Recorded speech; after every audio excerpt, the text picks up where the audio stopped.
Good morning students. Online class में आप सभी का वेलकम है।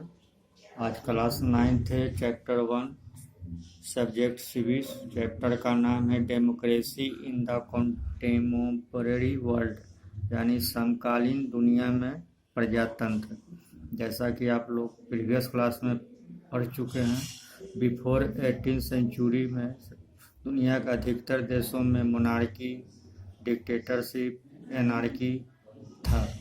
लेकिन 18th सेंचुरी दुनिया के देश फ्रीडम होते गए और दुनिया के देशों में डेमोक्रेसी का प्रचार प्रसार हुआ। डेमोक्रेसी के बारे में आप लोग प्रीवियस क्लास में जान चुके हैं। डेमोक्रेसी है क्या? डेमोक्रेसी दो शब्दों डेमोस प्लस क्रेटिया से मिलकर बना है। डेमोस का मतलब होता है प्रजा, क्रेटिया का मतलब होता है तंत्र, यानी प्रजातंत्र। प्रजातंत्र को दूसरे शब्दों में लोकतंत्र, जनतंत्र के भी नाम से जाना जाता है। इसका डिफिनेशन अमेरिका के 16वें राष्ट्रपति अब्राहम लिंकन ने बड़े ही अच्छे शब्दों में दिया है। Democracy is the government by the people, for the people end of the people, यानी प्रजातंत्र, जनतंत्र, लोकतंत्र जनता के लिए, जनता के द्वारा और जनता की सरकार है। प्रजातंत्र में जनता अपने प्रतिनिधियों को मत देकर चुनती है और वह प्रतिनिधि रिप्रेजेंटेटिव चुनाव जीतकर सरकार का निर्माण करता है। Form a government. इस चैप्टर में आपको डेमोक्रेसी के बारे में पढ़ाया जाएगा। In this chapter we see how democracy has expanded during the last 100 years to more and more countries in the world। इस चैप्टर में पढ़ना है कि आज से 100 वर्षों से पहले से लेके आज तक दुनिया के विभिन्न देशों में किस प्रकार डेमोक्रेसी का एक्सपेंड यानी प्रचार प्रसार हुआ। More than half of the independence country in the world today are democracy. आज दुनिया के आधे से अधिक देशों में, कुछ देशों को छोड़कर दुनिया के अधिकतर देशों में डेमोक्रेटिक गवर्नमेंट है। उसमें इंडिया भी है। India is the largest democratic country of the world.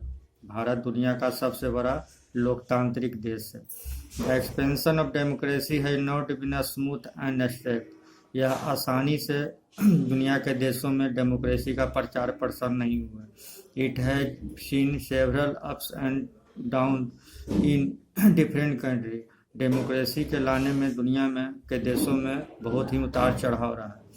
It still remain an unstable and uncertain achievement. This chapter began with different stories on the making and unmaking of democracy from different parts of the world.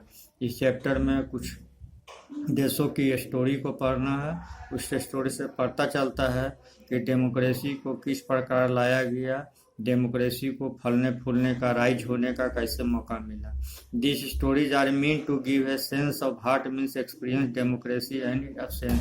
Democracy किस प्रकार जनता को के लिए लाभदायक होता है और जहाँ डेमोक्रेसी नहीं होती है वहाँ जनता को किस प्रकार जो है कठिनाइयों का सामना करना पड़ता है। A lot of difficulties face in undemocratic country in the world.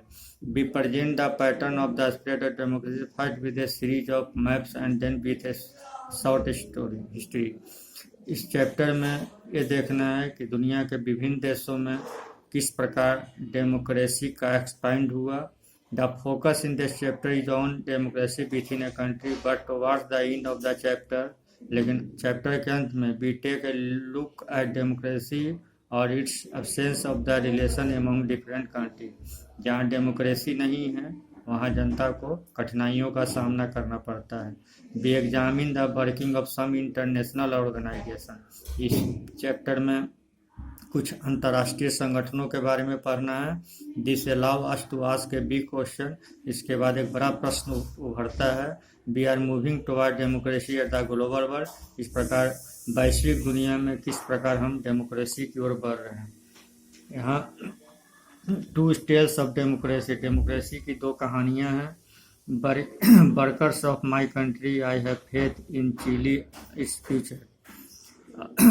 Other men will overcome this dark and bitter moment when treason seeks to prevail. Keep in mind that sooner than later the great absence will again and pain through which will pass free mind to countries a better society. Long life Chile, long life people, long life the workers. यह statement से पता चलता है कि democracy किस प्रकार लोगों को फलने फूलने का मौका देता है, चाहे उस देश में रहने वाले मजदूर हों, युवा हों, किसी भी कास्ट से बिलोंग करते हों, किसी भी रिलीजन को के मानने वाले हों या किसी रीजन विशेष में रहने वाले हों, सभी के लिए डेमोक्रेसी महत्वपूर्ण होता है। डेमोक्रेसी में विदाउट डिस्क्रिमिनेशन के सभी जनता को फलने फूलने का मौका मिलता है, सबको आगे बढ़ने का मौका मिलता है। डेमोक्रेसी स्वतंत्रता और समानता पर आधारित शासन प्रणाली होता है। These are some extracts from the last speech of Salvador Allende. He was the president of Chile. ऊपर का जो स्टेटमेंट पढ़ा गया वह स्टेटमेंट सल्वाडोर एलेंडे का था, जो उन्होंने चिली के उस समय के राष्ट्रपति थे। The speech was given on the morning of 11 सितंबर 1973। यह स्पीच 11 सितंबर 1973 को सल्वाडोर एलेंडे के द्वारा दिया गया था। The day his government was overthrown by the military, क्योंकि वहाँ सेना के द्वारा उनके सत्ता को उखाड़ फेंक दिया गया था, क्योंकि उनकी चुनी हुई सरकार थी। इस तरह डेमोक्रेसी के साथ खिलवाड़ किया गया था। Allende was the founder leader of the socialist party of Chile. वह चिली के सोशलिस्ट पार्टी के एक संस्थापक नेता थे। Led the popular unity coalition to victory in the president election in 1970। औपनिवेशिक सरकार के समाप्त होने के बाद जब चुनाव हुआ था तो वे राष्ट्रपति चुने गए थे जनता के द्वारा। After being elected the president, Allende had taken several policy decision to help the poor and worker. जब वे राष्ट्रपति चुने गए तो उन्होंने मजदूरों के लिए, गरीबों के लिए बहुत अच्छा निर्णय लिया था। These include reform of the education system. उन्होंने चिली में एक अच्छा शैक्षिक व्यवस्था का भी पदार्पण किया था। उन्होंने गरीबों के लिए फ्री मिल्क फॉर चिल्ड्रन, गरीब बच्चों के लिए मुफ्त में दूध, restriction of land and landless farmer. उन्होंने जो है भूमिहीन मजदूरों के बीच जमीन को बांटा था। He was opposed to foreign company. वे विदेशी कंपनियों के विरोधी थे और वे चाहते थे कि हमारे देश में जितने भी नेचुरल रिसोर्सेज हैं, प्राकृतिक संसाधन हैं, उनका उपयोग हम स्वयं करें। चिली कॉपर के लिए काफ़ी महत्वपूर्ण माना जाता है। The landlords, the rich and the church oppose the policy. लेकिन उनका विरोध जमींदारों ने, धनी लोगों ने और चर्च के द्वारा किया गया। Some other political parties of Chile also oppose his government. कुछ दूसरी पॉलिटिकल पार्टियां थी जिन्होंने भी जो है चिली के राष्ट्रपति, उस वर्तमान राष्ट्रपति एलेंडे का विरोध किया था। अगला टॉपिक है military coup of 1973। On the morning of 11 September 1973 the military took over the sea port. 11 सितंबर 1973 की सुबह में मिलिट्री सेना, चिली की सेना ने सी पोर्ट पर आकर के the defence minister was arrested. Chile के रक्षा मंत्री को गिरफ्तार कर लिया। When he arrival at the office, जब अपने कार्यालय जा रहे थे।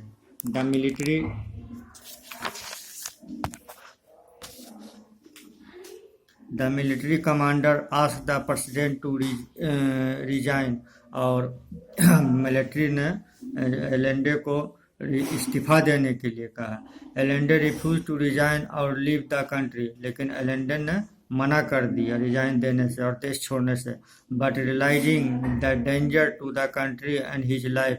लेकिन उनको ऐसा महसूस हुआ कि उनका देश और उनका जीवन खतरे में है। He addressed the people on the radio. उन्होंने रेडियो से देश के नाम प्रसारण किया। Part of which we read in the beginning. Chapter के शुरुआत में इसके बारे में बताया जा चुका है। Then the military surrendered the president house. Military ने उनके महल को चारों तरफ से घेर लिया और बमबारी कर दिया। President Allende died in the military attack. इस तरह जो है राष्ट्रपति एलेंडे मिलिट्री अटैक में, सेना के आक्रमण में मारे गए। This was the sacrifice he was talking about his last speech. इस तरह जो है अपना अंतिम भाषण देते हुए अपने जीवन को कुर्बान कर दिया। A government elected by the people was overthrown by the military through the conspiracy and violence. इस तरह चिली का कहानी पढ़ के यह पता चलता है कि किस प्रकार एक इलेक्टेड गवर्नमेंट को, एक इलेक्टेड प्रेसिडेंट को वहाँ की सेना ने उखाड़ फेंका और उनकी हत्या कर दी। That took place in Chile on 11 सितंबर 1973। तो इस तरह मिलिट्री का षड्यंत्र के द्वारा वहाँ चुनी हुई इलेक्टेड गवर्नमेंट को, एक डेमोक्रेटिक गवर्नमेंट को जो उखाड़ फेंका गया। और जनरल ऑगस्टो पिनोचेट जो एज आर्मी जनरल था वह जो है षड्यंत्र किया था। An army general led the coup, the government of the United State of America was unhappy. इस कार्य से यूनाइटेड स्टेट्स ऑफ अमेरिका काफ़ी नाखुश हुआ with Allende's rule and he known to have supported and fraudulent activity that led to the coup. Pinochet became the president. इस तरह जो है वहाँ का मिलिट्री का जो हेड था वह राष्ट्रपति के पद पर सुशोभित हुआ और 17 वर्षों तक जो है उसने बिना चुनी हुई सरकार वहाँ शासन की। From the government the was elected by the people, the power shifted to the military officer. इस तरह जो है एक चुनी हुई सरकार की सत्ता को उखाड़ फेंक करके सेना ने अपने कब्जे में कर लिया था। They could do as they wished and no one could question them. तो चुनी हुई सरकार रहती है, जनता प्रश्न करती है, जनता के प्रति जिम्मेवार होता है डेमोक्रेटिक गवर्नमेंट में जो सरकार होती है।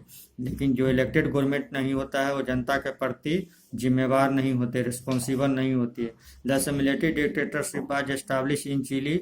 इस तरह जो है चिली में एक डिक्टेटरशिप शासन चलने लगा। Pinochet's government turn and killed. इस तरह जो है Pinochet government several of those who supported and, और पिनोचेट का सरकार यानी मिलिट्री गवर्नमेंट ने वहाँ की जनता पर प्रेशर डालना प्रारंभ किया, उनका शोषण करने लगे और जो एलेंडे का सपोर्टर थे उनको मारना प्रारंभ किया। वो वांटेड डेमोक्रेसी, जो भी वहाँ डेमोक्रेसी के लिए आवाज़ उठाता था उनको आवाज़ को जो है दबा दिया जाता था। This include General Alberto Bachelet of the Chilean air force and many other officer who refuse to join the coup. उसका भी विरोध होने लगा। General Bachelet's wife and daughter were put in prison. जो उसका विरोध करता था उसको जेल में डाल दिया जाता था। More than 3000 people where killed by the military. इस तरह जो 3000 से अधिक लोग वहाँ मारे गए। Many more were reported missing. कई लोग जो है मिसिंग हुए। No one known what happened to them.